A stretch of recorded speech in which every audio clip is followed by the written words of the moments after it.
Doc is lost somewhere in the past. Trying to save him, Marty McFly has truly broken the space-time continuum this time. A young Emmett Brown has turned his back on science, convinced that order and not innovation is the future. History is unravelling, and Hill Valley is caught in the middle. It's a tale as old as time. Join me as we guide Marty through a battle for Hill Valley's future and, more importantly, Doc's fate. This is Back to the Future, the game.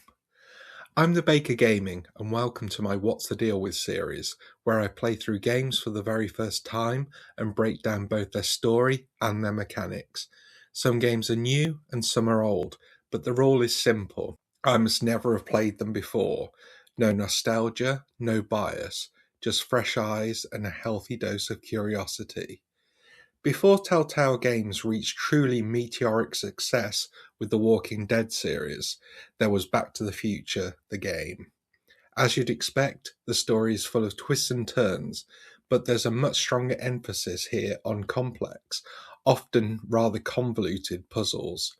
We take control of Marty McFly, navigating an ever-branching set of timelines while trying to put history back where it belongs. Growing up, I remember seeing this in bargain bins everywhere, but now the physical copy is becoming somewhat of a collector's item, and the digital versions are all but impossible to obtain. It's now my turn to wish I could go back in time. The voice acting is excellent throughout. Christopher Lloyd reprises his role as Doc Brown, and it's an absolute joy to hear him back in character. Michael J. Fox wasn't able to voice Marty McFly, although he does appear in later episodes, playing other roles. But A.J. Locascio steps in and delivers a genuinely remarkable performance. In some times, I couldn't believe it wasn't Michael J. Fox. Our story begins in the Twin Pines Mall parking lot. Doc is explaining once again that he's built a time machine out of a DeLorean because, well, you know the rest. This time, though, something goes wrong. After sending Einstein 1 minute into the future, the DeLorean never reappears. Right in front of us, Doc fades out of existence. Marty wakes up. It was just a dream, except things still aren't quite right. Doc has been missing for months. He's defaulted on bank loans, and George McFly is overseeing the sale of Doc's estate. Biff Tannen is now George's gopher, which immediately tells us that the events of the previous films played out successfully. The timeline is mostly intact. Desperate to understand what Doc was working on, Marty searches through his belongings. In a faithful recreation of Hill Valley, Marty spots one of Doc's notebooks, but so does Biff, who snatches it away from us. This kicks off the game's first real puzzle, and unfortunately, it highlights one of its biggest problems, the controls. They're rough, and that's generous. To retrieve the notebook, we have to blast Biff away using a massive amplifier Doc built. Finding the correct knob took me far longer than I'd like to admit, and navigating the environment, especially with constantly shifting camera angles, feels awkward and frustrating. Still, I stuck with it and eventually reclaimed Doc's notebook. Stepping outside to finally read it turns out to be completely pointless. The DeLorean returns, with Einstein inside, but no sign of Doc. A recording plays. Doc explains that he wasn't able to make it back to the time machine in time, so it automatically returned using a newly installed recall system. Handy? Knowing Marty, Doc left detailed instructions on how to find him, starting with the time circuits. Unfortunately, they're damaged, which means one thing is now very clear. Doc is lost in the past. Einstein isn't alone in the DeLorean. He's brought back a shoe. We let Einstein sniff it and immediately bolts across town, leading us straight to an apartment building. It just happens to belong to Edna Strickland, the older sister of the principal we all know from the films. Edna spends her time obsessively spying on the neighbourhood, cataloguing every suspicious event she sees. To convince us to let us inside, we show her the shoe, which turns out to be the exact match for one she lost in 1931. That's a pretty strong lead. Edna has been collecting newspapers her entire life, and with a bit of luck, or destiny, we pull out the one we need. Right there on the front page is Doc. Although he's going by the name Carl Sagan, the headline says it all. He was gunned down by the mob on June 14th, 1931, right outside the police station. You don't get much more specific than that, so naturally, we pile into the DeLorean with Einstein and travel back to the day before, because apparently, when you have access to a time machine and all of history at your disposal, one day feels like plenty. We arrive right in the middle of a gunfight. Bootleggers are trading shots with the police, and the DeLorean immediately takes the brunt of the gunfire. We scramble to hide it behind a conveniently placed Car of the Future sign. If only people knew. As we move through town, we're stopped by a much younger Edna Strickland, this time working as a local reporter. She's investigating the speakeasy fire that 1986 Doc is accused of starting, and since Einstein has apparently attacked her before, that pretty much confirms we're exactly on the right track. We managed to speak to Doc through a conveniently placed window at the police station. We already know how he feels about learning too much about the future, but desperate times calls for desperate measures, so we show him the newspaper we bought back from 1986. After briefly dismissing the very sensible idea of just going back in time, picking him up before any of this happens, because that would somehow result in him not being there to send the DeLorean back, collapsing the universe, and all that, Doc settles on a different plan. Instead, we need to convince present-day Emmett to finish building a rocket-powered drill to break him out of the police station. Naturally. There's going to be a lot of Docs in this game. For the sake of my sanity, and hopefully yours, I'm setting out some rules. 1986 Doc will be Doc. 1931 Doc will be Emmett. Clear? Good, because it's only going to get a lot more complicated from here. We head into a soup kitchen where we run into Kid Tannen, the grandson of Mad Dog Tannen and Biff's father, harassing Marty McFly. Marty's grandfather. Arthur gets his hat stolen by Kid, and Kid is exactly what you'd expect. A gangster, a bootlegger, and an all-round terrible human being. Arthur, on the other hand, is a quiet, mild-mannered accountant who has somehow found himself tangled up in Kid's criminal operations. There have always been Tannens and McFlys in Hill Valley, and they never seem to change. Not until Marty intervenes, at least. We try calling the Brown residence to find Emmett, but he's not there. Instead, he's working as a clerk at the courthouse. And this version of Emmett couldn't be more different from the Doc that we know. Science seems to be the furthest thing from his mind, or at least, that's how it appears. By day, Emmett works for his father, Judge Brown. By night, he secretly invents in a hidden lab. Because Marty apparently can't remember everything, we're forced into a fairly tedious puzzle. Tracking Emmett, recording him, having it deciphered by Doc, and then convincing Emmett that we know enough about science and his rocket drill to be taken seriously.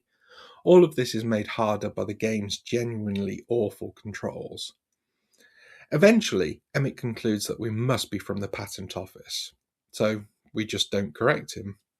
We'll tell him that we need a full-sized, fully working prototype by tonight, and surprisingly, he agrees, on one condition, that we have to do his day job for him instead.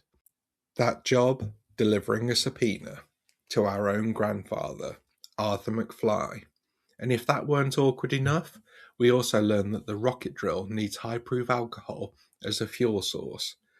Fortunately, we know exactly where to get that, despite it being the middle of Prohibition. Unfortunately, though, it belongs to the Tannen gang, and we were really hoping not to deal with them just yet. We talked to young Edna. She was certainly more outgoing in this time, if only to talk about the Stay Sober Society. We find out that she was much more raucous in her earlier years, and she's looking for somewhere new to host her meetings. Unfortunately for her, we know just the place, the Brown residence. Edna tells us that the soup kitchen has been recently taken over by Tannen, and something odd is happening there. It sounds like it might just be the source of what we need. Edna collects some soup from the kitchen, but hers comes from a very well labelled for charity table, and we need something with a little more kick.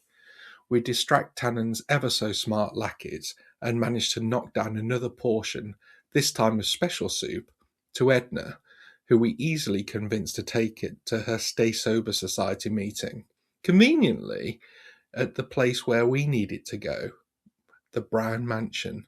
One job down, just the more personal one to go. Using the same trick as before, Marty steals Arthur's hat from Kid Tannen, and Einstein, apparently now a bloodhound, takes us back to the very apartment building where we met Edna in 1986. Is it fate? Or could it just be reused assets? Who knows? Arthur won't come down for us, but I know who he will come down for. His boss, Kid. Using the handy tape recorder, we managed to get Kid to yell at us to come down. Arthur, not knowing the joys of handheld tape players just yet, is easily convinced to come down by Kid's recording, and is subpoenaed. We've upheld our end of the bargain, now it's Emmett's turn. He needs a little help manufacturing the perfect rocket fuel, and it seems he's developed his eccentric scientific style early, and it's not easy, leaving us to run all over the lab pulling levers as he and his father have a rather heated discussion. With the fuel and the rocket drill prepared, we take off to the police station. Success, we get through the wall, but Doc is gone, and the drill broken. The rocket, though, is fully functional, and off Marty goes in hot pursuit of the paddy wagon, taking Doc away. Surprise! It's Kid driving. Jumping all over the van, we manage to break Doc free, and in the chase, Kid crashes. All looks like it has been a success, though. But that would be over far too soon. We've changed the space-time continuum, and of course, the McFlys are the ones most affected. And Marty? He starts to disappear.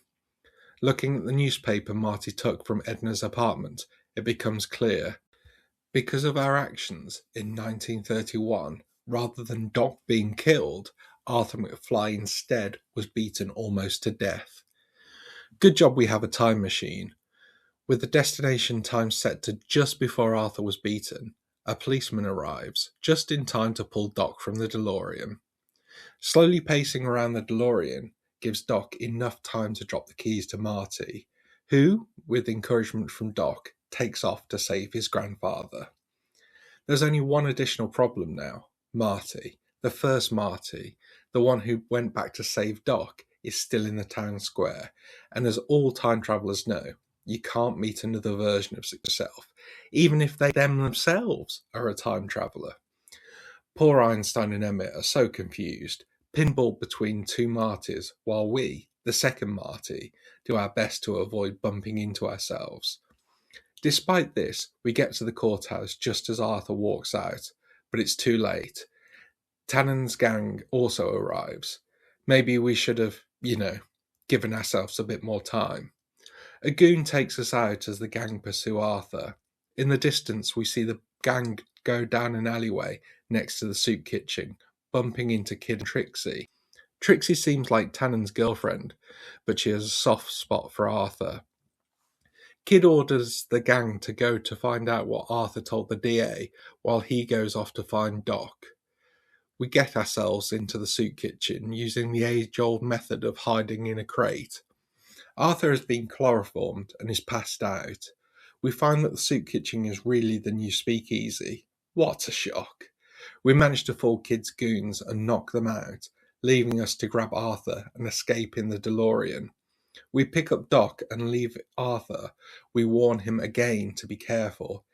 However, we know He must stay in Hill Valley to meet our grandmother, Sylvia. A frantic scream of "No!" seems to put him off that idea. With Doc and our grandfather saved, our trip to 1931 is complete, and we travel back home to 1986. Doc drops us off and heads off at top speed to stop the estate at sale. But things are wrong. Very wrong. We can't get into our house, and when Dad comes to the door, he is surprised to see us. He doesn't believe that we are the real Marty. Well, that seems to be true. We convince him that we are by telling him the story of setting fire to the rug when we were 8, thanks to the Back to the Future film. The Tannins ran us out of town apparently, and right on time, Biff arrives with his 2 brothers. Yes, I don't like this timeline either. The Tannins are now a minor league mafia family, the 5th most dangerous family in California actually. We steal a lighter given to the Tannins from another crime family. Something tells me that this will come in useful. Fortunately, they're all as stupid as each other, and we're able to jump out of their way, leaving Biff to be electrocuted by hitting the lamp, and all 3 brothers are knocked out. Remarkably, Kid is still alive. We owe our very existence to Trixie talking Kid out of shooting Arthur back in 1931, but he won't make that mistake again. Right on time, Doc arrives, crashing into Kid's car, giving us enough time to escape back to 1931. The plan? Get Kid arrested. Doc gives Marty one of his trademark disguises and goes to hide in a flop house. Edna fills us in on what's been happening. The speakeasy is now fully open, and it seems our disguise is working. She doesn't recognise us. Thanks, Doc. Emmett appears in a puff of smoke with Einstein in tow. He does recognise us. Great power of observation there, Emmett. He is now an inventor. It turns out we did something right in our previous trip back, at least, and Einstein has been staying with him. They are working on a new invention to demonstrate at the forthcoming expo. We talk to Doc in the flophouse. He explains the concept of branching timelines, but unlike the films, we don't have a diagram. He tells us that we're in timeline D. Turns out a diagram would have been very useful here. We must get into the soup kitchen. The door's barred, and it looks like you must be a regular to get in, or at least smarter than kids' goons. We guess the answers and are let in. In the bar, Trixie is a singer, along with another face we recognise, Officer Parker, the police officer who tried to arrest us last time we were here. Manipulating Trixie's song sheet, we can play with Parker's emotions until he tells us what's been happening to him. It turns out that when we first arrived in 1931, he was trying to arrest Tannen's boys, but we appeared out of nowhere and ran him off the road. The chief didn't believe this tale, and Parker was demoted, and his girlfriend left him. Now I feel a bit bad. But our upstanding police officer isn't all he appears. He has been working for Tannen. Kid appears and seems very impressed with our suit. Well done, Doc. His gang convinced Kid that we might be with the Valentini, a powerful crime family. Remembering the lighter we stole from Biff, we present this to Kid, and this is enough to convince him that we are. We continue to play with Parker's emotions and rile him up enough to swear that he's going to bring down Kid. Trix is on a break, and we ask her why she stays with him. She tells us that until her insurance policy comes off, she's got no choice. She only trusts Arthur, but he has been missing. Conveniently, though, she still has a pipe. In yet another convoluted series of events, we save Einstein and use his bloodhound powers to find Arthur, who was hiding in the cinema. How hard did Trixie look for him? Anyway, we tell him that he needs to talk to Trixie and leave him hiding outside and head back inside to talk to Trixie. Kid's gang spots Doc, who take it off after him. We tell Trixie that Arthur is waiting outside for her, but a fight breaks out, stopping us from following. Trixie comes back in, looking downtrodden. We go outside ourselves to see what is happening, to find a pool of blood. Kid is holding a revolver and goes to shoot Arthur, but Trixie begs for his life, just like Kid told us back in 1986. Trixie now owes Kid something very big. Going back into the speakeasy, Trixie has lost her nerve. She will not use her evidence to take Kid down. On the wall, there are caricatures. Asking the barkeeper about them, he tells us these are all people who are no longer with us, owing to annoying Kid. This is it. We give the barkeeper the picture of George McFly we've been carrying around with us and ask him to make a caricature. Placing this in an empty flame, the famous McFly family resemblance is enough to convince Trixie that Kid went back on his word and has offed Arthur. It turns out that Trixie has all of Kid's financial records diligently kept by Arthur, and there is enough there to get Kid for felony tax evasion. What is it about gangsters and not paying tax? Trixie gives Parker the account, who is keeping his vow to take down Kid. Kid has taken both Doc and Edna. Turns out it was actually Edna who was the speakeasy arsonist. Parker tries to arrest Kid, who pulls a Tommy gun. Make like a tree and die. What is it about Tannins in this phrase? Anyway, another convoluted series of actions sees us distract Kid, allowing Edna to escape, while Kid, for some reason, ends up on the town hall roof, where he's trapped in Emmett's rocket car and is arrested. Trixie and Arthur are reunited. Way to go, Grandpa! And Emmett appears to have gained Edna's attention, and they head off together into the cinema. This disturbs Doc, and you can't really blame him. But this is not because they're together, but because they're not going to watch Frankenstein. It turns out that this is what convinced him to become a scientist in the first place. He does love lightning, after all. With our aim of having Kid arrested met, we head off back to 1986. But as you might expect by now, the timeline is not fixed. Instead, Doc is the all-seeing leader of Hill Valley. Marty crashes the DeLorean, as you might expect, into the Welcome to Hill Valley sign. The walls around town don't feel that welcoming. Jennifer is rocking out to music underneath a crash, completely oblivious to it. Beeping the horn gets her attention, and she gives us a tire iron, or a what-you-call-it, for our vintage moonshine. Not sure it's a great deal. We manage to escape the crash, and it turns out that Marty and Jennifer dated in this timeline, but split up as Marty, or Martin as it went by here, is a square. We try to break into town and end up with the demerit. Not a good start. Using parts of the DeLorean, we make a hoverboard and fly over the wall, and into Hill Valley we go. In the town square, we find a statue of Emmett stopping Kid Tannen. It's not quite the way I remember it. Hitting the statue gives us another demerit. This city, I don't think we're going to do very well here. There's another familiar face. Yet another Officer Parker.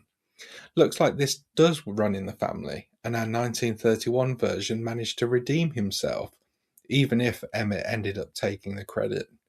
Officer Parker searches us. We're in trouble for not wearing our ID badge, or a polo shirt. Naughty Marty. It turns out that this version of Marty was an honour student. Marty. Never. This version of Hill Valley is the only gated city in the whole of the US.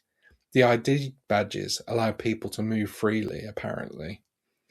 The clock tower is different here. It's a large window into this version of Doc's office. Another Doc, another name. I'm going to call this one Citizen Brown. It's what everyone else refers to him as.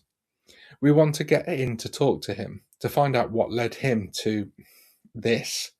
But we can't enter without an appointment.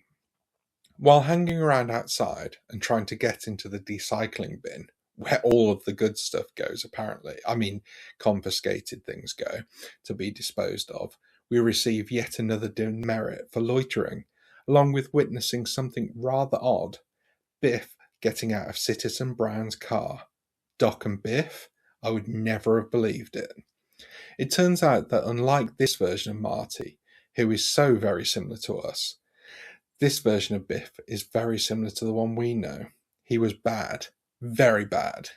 He was threatened to either leave town or take the Citizen Plus program. This prevents participants from breaking rules physically. Oh, Doc, what have you done? We see Lorraine, Marty's mother, driving into town. It seems that she doesn't take road safety too seriously, as she nearly runs us down on the zebra crossing. She is polishing the statue in the centre of town square as part of her civic duty, and she sends us back home to give the timesheet to Dad, lending us her golf cart to get around. George McFly certainly has an interesting job. He spies on all of the residents of Hill Valley using the cameras placed all over town. He's a peeping Tom, Marty explains, remembering how he first met Lorraine after her father hit him with the car after he fell from a tree where he might have been spying on her. Seems nothing actually changes in Hill Valley after all. George is worried about Lorraine. He thinks she's up to no good, breaking town rules. He's not worried about her so much, but whether the family will receive demerits for her bad behaviour. He's worried that she's been drinking. Well, that would certainly explain the driving. It turns out that people are not happy in this version of Hill Valley. I can't really blame them. Back in town, we see Leach, the soup restaurant worker, kissing Jennifer. That's not good, is it? We do find Einstein, though, who's not at all happy with us. We win him over by giving him some disgusting solid soup treat. Edna seems to recognise Einstein. I would be more concerned about a now 50-year-old dog roaming around, but Edna just hates him. Just being around him is enough to reward us with yet another demerit point and a warning. Keep going the way that we are, we will end up in front of Citizen Brown. Good, that's exactly what we want. It turns out that George was right. Lorraine is drinking. I mean, I would too if I lived here. We find her hidden flask, which we are caught with by Officer Parker, and you guessed it, yet another demerit. And that is all that's left to do, is to get Jennifer back. It's time for a rock-off. Leach is not as spry on his feet as us and falls from a platform into a bin. Nothing to recycle here. Just as Edna catches us again. We have been bad, very bad, and it's off to see Citizen Brown for us. Citizen Brown is preparing a detailed report of our recent behaviour and trying to find out what sent Martin off the rails. He interviews us. It's now Marty's turn to try to explain time travel, time machines, and the ever-convoluted timeline.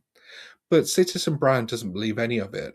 That is, until we begin to look around his office for items to jog our memory.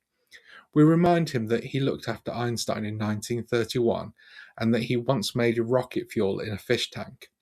Both pretty distinct things that we know he did, because we were there. This seems to convince him that this might not be all in our imagination after all.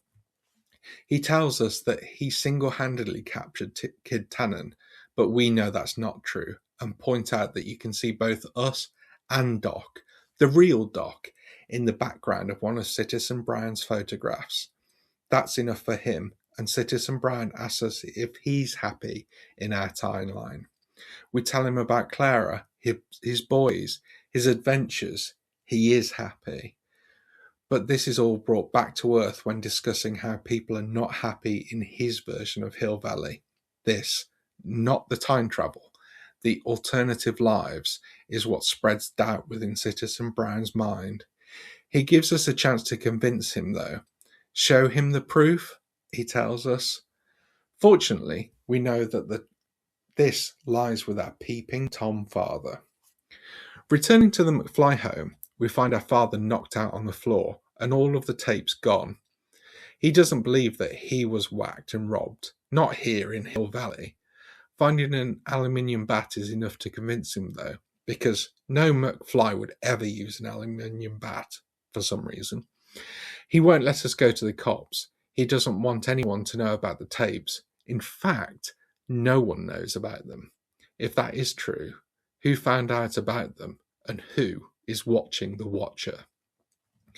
We tell him all about our problem with demerits and that if we can give the tapes to Citizen Brown, it will solve all of our problems. We remind him that Arthur McFly was able to take down Kid Tannen. A lot of people are getting credit for this. Everyone except us. And that is enough for George. He's been watching himself. Odd, but convenient. These recordings were not taken, and we see that it was Biff. But rather oddly, while doing all of this, his watch is flashing X11. Confronting Biff, he doesn't remember any of it, and points out that he can no longer hurt anyone because of his Citizen Plus course. In fact, he can't remember anything since Edna ran diagnostics on his watch. Our turn then, setting the watch to X11 and now asking Biff where the tapes are, he tells us that they were thrown into the recycling bin. Ordering him to retrieve them, he shoves Officer Parker out of the way and dives straight in. Nothing left for it but to follow Biff, and we dive in ourselves. It turns out that the recycling bin is a tube leading to a warehouse full of interesting things. We find Edna interrogating Biff, and it doesn't take much for him to tell Edna that we were playing with his watch. This means it's now Edna's turn to control Biff again, and she sends him after us. Fortunately, we know exactly what we need to do to deprogram Biff from his Citizen Plus personality. Beer, cigars, and porn, all conveniently found right where we are. With this done and Biff knocked out, Citizen Brown appears, just in time to find out all about this special secret project of Edna's to impart ultimate order, Edna's order, on the residents of Hill Valley. He's not at all happy with it. "Father, what have I done?" he screams. We comfort him and present him with Doc's notebook from our timeline, hoping that he can use this to fix the time machine. Reading it, he recognizes the shape of the flux capacitor. He's included it in designs all over the city, but has absolutely no idea why. With Citizen Brown convinced and on our side, it's just time for Biff to wake up. He's returned to his former self. Lucky us. We free Einstein, who was locked in a crate in the warehouse, knock Biff out with the roulette table from the speakeasy, and escape, only to find that Citizen Brown was taken by Edna and her cronies. This is the worst it's been for Marty, now locked in a cell. Citizen Brown is missing. All of our things have been taken. The time machine is broken. The space-time continuum is so confused, I'm not sure one of Doc's explanations would be of any help. Heavy. The intercom works, and we overhear Edna talking to a guard outside. Citizen Brown is to be reprogrammed, and it's our turn next. There's a camera in our cell, and it seems that our father's reach extends into here too, and he's not Edna's biggest fan at all, and is willing to help us. Our gear is locked away, but the guards either are very stupid or very helpful. You decide. And they open up the locker for us to see it all. We can't see the combination they enter, but Dad can, who tells us over the intercom. Excellent, one step closer. Jennifer is next door, and Dad patches us through to her. She's worried about Marty's sudden change and why we're now breaking all of the rules. She must have been Citizen Plus. There's no other explanation. This is nothing a bit of rock can't fix, and we play through the squawk box, and our own brand of deprogramming works. Jennifer distracts and knocks out a guard who enters. Go, Jennifer. She breaks us out and hands us the guard's outfit. A little short for a stormtrooper, she comments. How did she see Star Wars in this version of Hill Valley? What a rebel. A guard comes to take Jennifer back to her father, who's waiting for her. Before she leaves, she kisses us, and somehow this doesn't break our disguise. It turns out Marty and Jennifer must be destiny in any timeline. We're above a large operating theatre, and Citizen Brown is all prepped below us to undergo his reprogramming. Biff won't take his passivation pill, but that sounds like a useful thing to get the guard overseeing Citizen Brown out of the way. Biff happily gives us the pill, and we drop it into the guard's drink. That's karma for not sharing any food with us. It's pretty effective, and he passes out straight away. With only us here now, it seems that we are in charge of Citizen Brown's treatment. Cracking the volume to max, there isn't anything our trusty axe cannot fix. Standing on Citizen Brown's bed, play a power chord and are blown free. Back in town, we hide in the recycling bins, out of sight of the guards. Citizen Brown tells us he's had the time machine towed to a secret lab near Clayton Ravine. Deep down, he was always just like our Doc, wasn't he? George is also here fighting the guards, trying to take Lorraine. Go, Dad! Citizen Brown won't let us repair the DeLorean with him. Something about disrupting the space-time continuum. Like we've not done that enough by now. He leaves and Edna appears. She proceeds to tell us that Citizen Brown, Emmett, Doc, whoever this confused being is, would be lost without her. With a flash of light, the DeLorean is back, and it's clear that Citizen Brown has reverted to a more familiar version of the Doc we know, and he wants out of here. It turns out he repaired the time machine and used it to take him back to just after he left us. We take the time machine back to 1931 with Citizen Brown. We must keep him away from his younger self, so it's all down to Marty. After talking to Emmett, it is clear that there's a calibration problem with the time circuits, and we're late. Emmett and Edna have been dating for several months by this point, and Emmett is completely infatuated with her. He tells us that he's still been inventing and is demonstrating a mental alignment meter at the expo. This definitely sounds like he's on the path leading to the dystopian nightmare we've just escaped from. We tell Citizen Brown about the time calibration problem, and he thinks that we cannot time travel again until he's sorted it out. He does drive us to the expo, though. The DeLorean works in the first 3 dimensions after all. At the expo, we try talking to Edna, but we barely get a word in. She is very forthcoming about what she likes in a man, though. A good suit, faithfulness, and good citizenship. You've guessed it. This whole section involves changing her opinion of Emmett, and she's told us exactly how to do this. This is remarkably convoluted, and I'll skip many of the puzzle elements to this, as it adds absolutely nothing to the story. We see Trixie. She's playing Techne, the muse of progress, at the expo. Certainly a lot happier than last time we met her, but she won't help in our plan. It is below Techne. She's clearly a method actor. Chatting to Cueball, it turns out that he and Trixie go a long way back, and he shows us a rather naughty postcard of her. Edna sees this and takes it to Arthur, Grandad, the organiser of the expo. Unfortunately, this is enough to sack Trixie, but only because the postcard gives away that she's really Canadian. She now agrees to help us, providing that we can get her a few props. We take a skateboard to Emmett's lab. He thinks that Edna stops him from getting distracted, and they, not him, are working on this latest invention, the mental alignment meter he told us about earlier. They're testing the personalities of Hill Valley's residents, and it turns out that 90% of them are degenerates. He uses this on us, and we fail spectacularly. But that is all part of the plan. We switch our tests with Emmett. This will surely change Edna's view of him. Remembering what else Edna desires in a man, we spill some oil onto his lovely clean suit, but to no avail. He has a solution, a cleaning solution.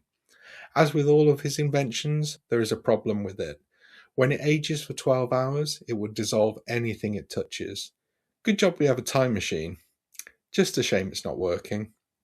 We take this and a photo album we find in Emmett's lab back to the expo. We steal a fur from a caveman.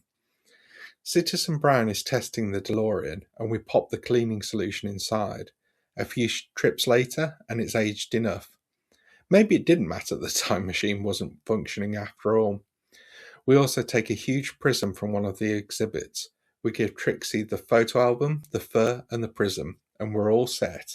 That's everything we need for our plan, except Edna and Emmett, who we find both back at the lab.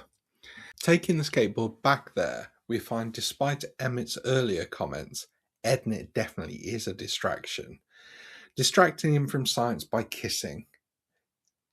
We in turn distract them and place the age cleaner back in Emmett's pocket. It is time to return to the expo and to set our plan in motion. However, when we get there, Citizen Brown corners us. He wants to know what happens to Edna in our timeline. We can't lie to him and have to tell the truth. We tell him that she ends up sad and alone. This is too much for him to take, and he starts to have regrets and takes off in the DeLorean. We don't have time to deal with this now, as Emmett turns up in his spiffing suit. It was Edna's grandfather's, apparently. Shame we're about to destroy it. Spraying oil on the suit, Emmett takes out the age cleaner, but it doesn't quite go to his plan, and the suit is destroyed, just as Trixie storms in, throwing the gifts she says she got from Emmett, while screaming about Emmett Jr. Just for good measure, our replaced alignment card proves Emmett is a degenerate criminal, and that seems like it is enough to doom Edna and Emmett's relationship. We go back with Emmett to the town centre and try and give him the speech. You know the one. You've probably heard it before. Things will be better. Go and see Frankenstein. Become an inventor. At this point, he finally works out that it's all our fault. All of his recent problems have centred around us. It turns out that he invents best when he's angry. And great Scott! This is enough for him to work out what's wrong with his flying car. And we're finally on the path to the right timeline. Switching perspectives a minute, though, all doesn't seem to be going our way.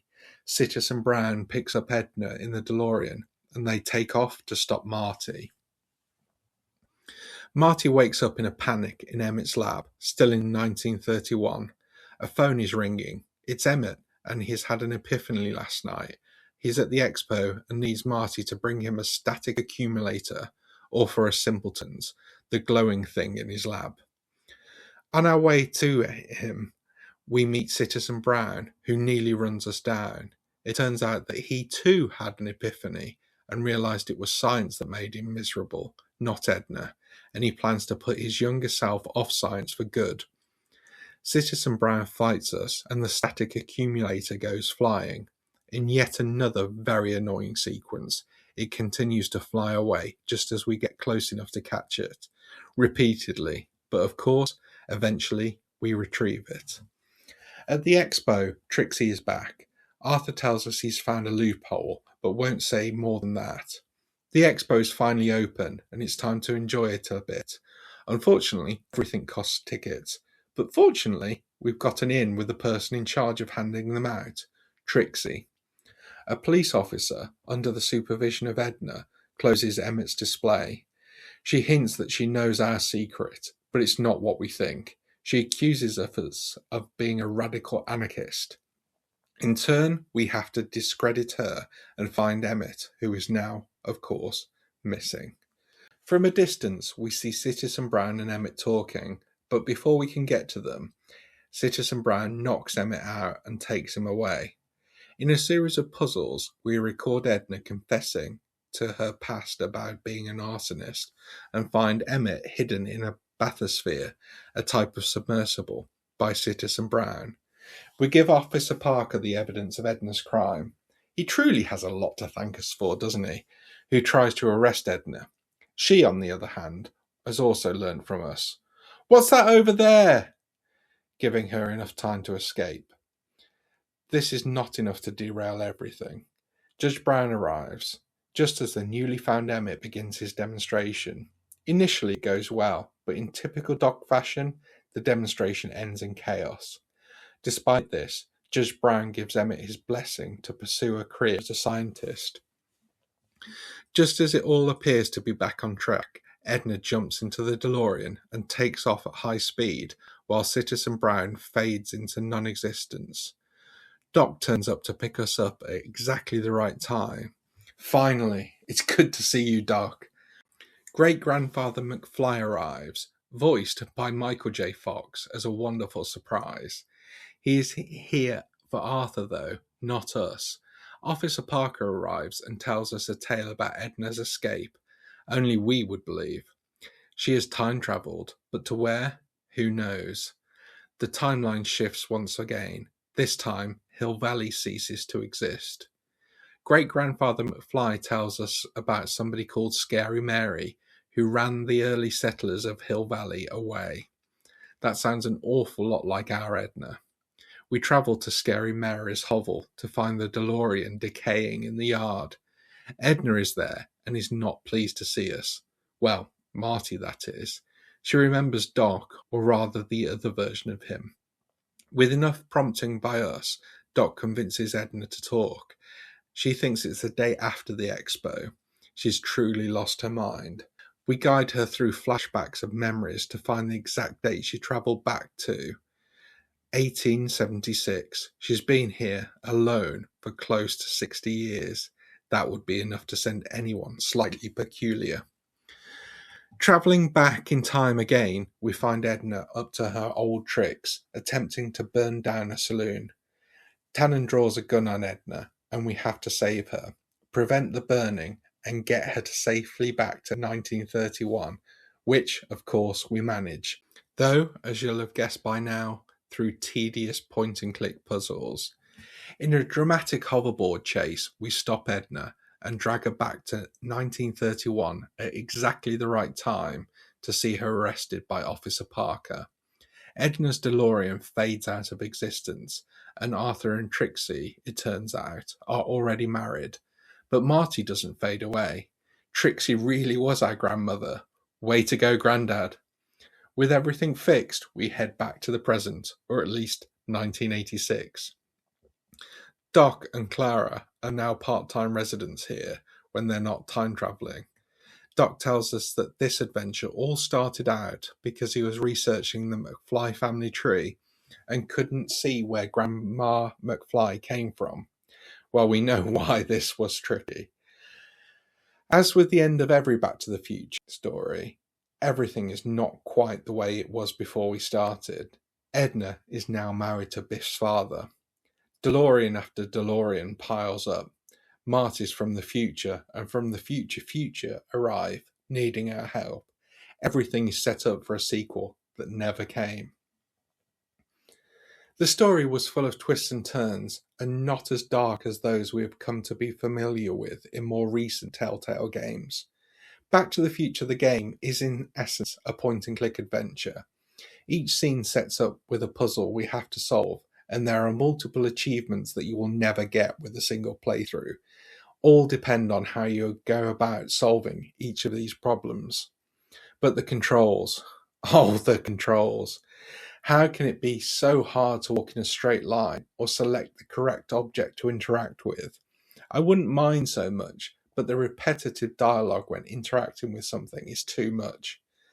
The voice acting, though, was great, and I really did feel like I was in a Back to the Future adventure. With that, the timeline is fixed. Well, as fixed as it's going to be. And if you've made it this far, thank you. And if you've enjoyed the video, please give it a like and a subscribe. It helps more than you know. And with that, I'll see you all at some point in the future.